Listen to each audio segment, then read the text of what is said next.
Hello everybody, welcome to What Culture Gaming. I am buzzing about Nintendo. My name is also Scott. And I'm Ben from What Culture. And we can break all these things down. And what was your initial reaction to War Nintendo? So it was 5 PM yesterday. It was. Pretty much the only reasonably timed conference for people in the UK this entire week. And the last conference, it wasn't a conference, it was a direct. Yeah, they did like a little stream thing. It was a stream. But I've really come around to that sort of stuff. I like the fact that the other places do things on the big stage and they make a big deal out of it, but it's quite nice to have a really tight, manufactured, scripted thing just It is like, it's called the Direct, but like they do get around a lot of the, for want of a better word, bullshit of the larger conferences by just going like, here's what you want, here's all the games, you just get to it. It's kind of what Microsoft are doing anyway. I mean, we'll talk about Sony. I think we're going to do a wrap-up video a bit later. Hopefully the video will be online by now of Sony's individual one. Sony's individual one, yeah, but that one might as well have been a Direct. Totally. They had, was it Sean Layden? I can't remember his name. It came out at the start and the end to bookend it, and it was just trailers.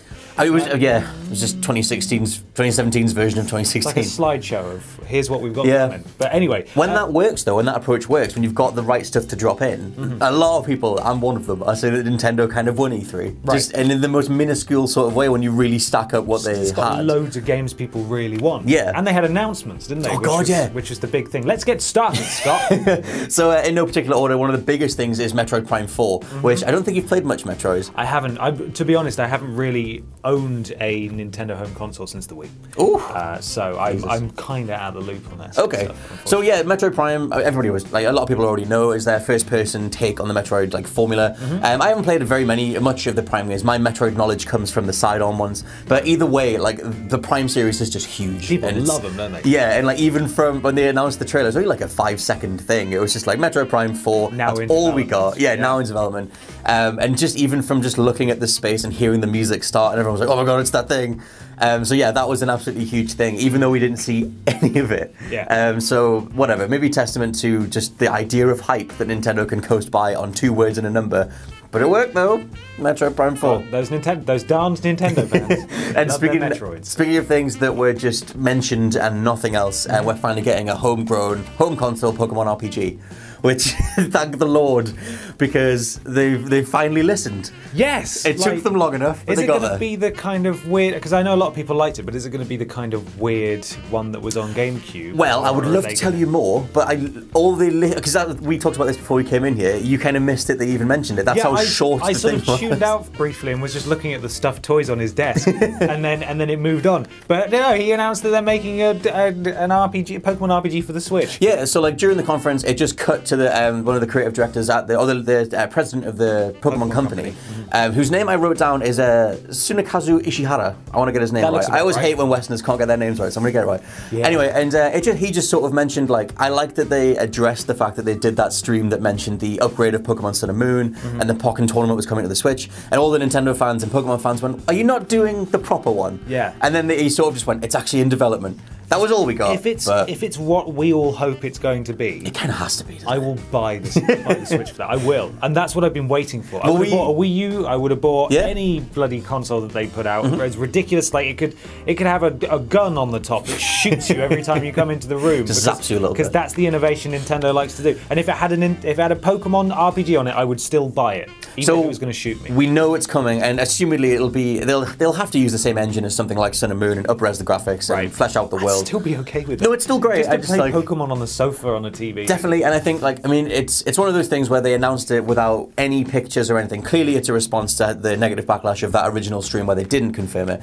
It gave me shades of when Sony announced the Final Fantasy VII remake, where they were just sort of like, it's coming and we'll figure it out later, and it might take years. Yeah. Hopefully, this won't take too long. Yeah, hopefully, but at least we're getting one. That will get them going. Yes, kind of thing. And so those were the 2 big ones that a lot of people are talking about. Which sadly there isn't much to show you, but at least we can talk things out. And we do have a video coming up with Jules and Adam Cleary, who clearly is the biggest Pokemon fan that I know. He's a big Pokemon. He's a big Poke fan. So yeah, check out that video. There'll be a big breakdown of what to expect. Hopefully, they also announced Rocket League coming to the Switch. Yeah, I mean, where else has it got to go? I know. Right, look, you've got to cut to the footage. I completely begged for this. Thousands of us did. It is real. Okay. It's a thing. Please, Nintendo. Nintendo, give us a version of Rocket League while you're on. You know. Wow, look, ask and you shall receive. Exactly. And I mean, you know, in the future, this dystopian future, Rocket League will be on every console known to man, but at least it's coming to the one that people can just sit down and play with their friends in real life. Yes. So it's the only thing that seems like an exclusive is that they're giving the cars a Mario hat.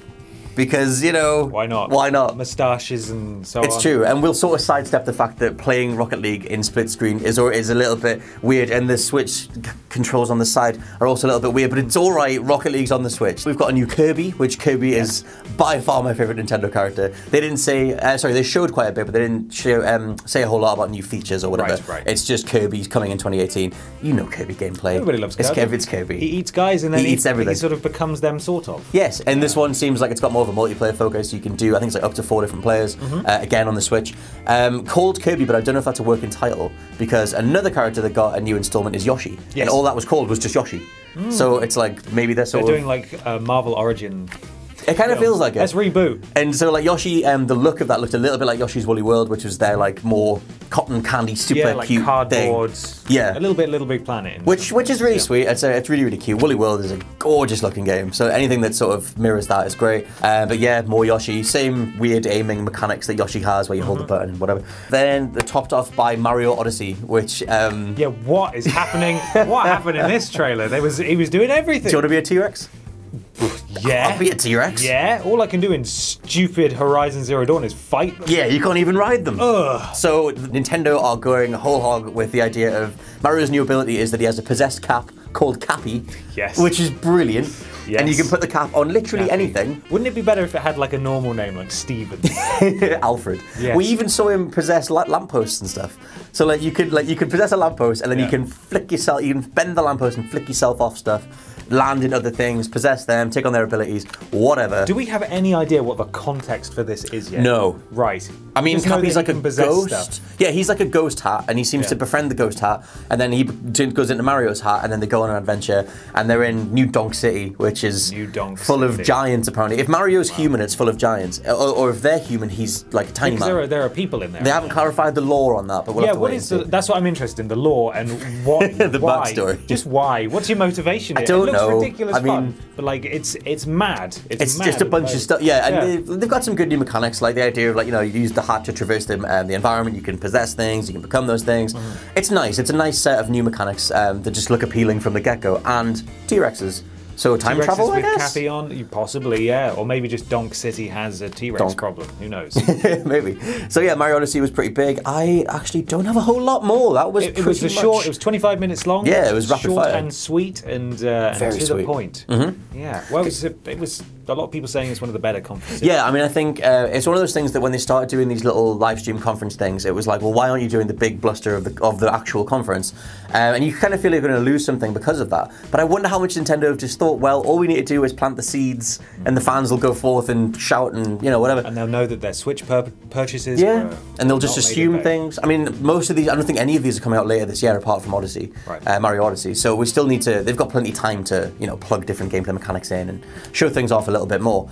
But yeah, that was Nintendo's little conference. I really enjoyed it. Yeah, let us know what you thought of Nintendo's conference. We're going to have a big old fight later on. Here we are. Peter, Jules, and I will be bringing 2 of our highlights from E3 and one also disappointment. One disappointment, yeah, and we'll have a little discussion about it. So make sure you check back for that. Make sure you watch our breakdown of the Sony conference, the Ubisoft conference, Xbox and the Xbox one. I believe there's a discussion about Spider-Man and also Beyond Good and Evil. There's going to be a thing about that. We talked about Assassin's Creed a little bit. Assassin's Creed.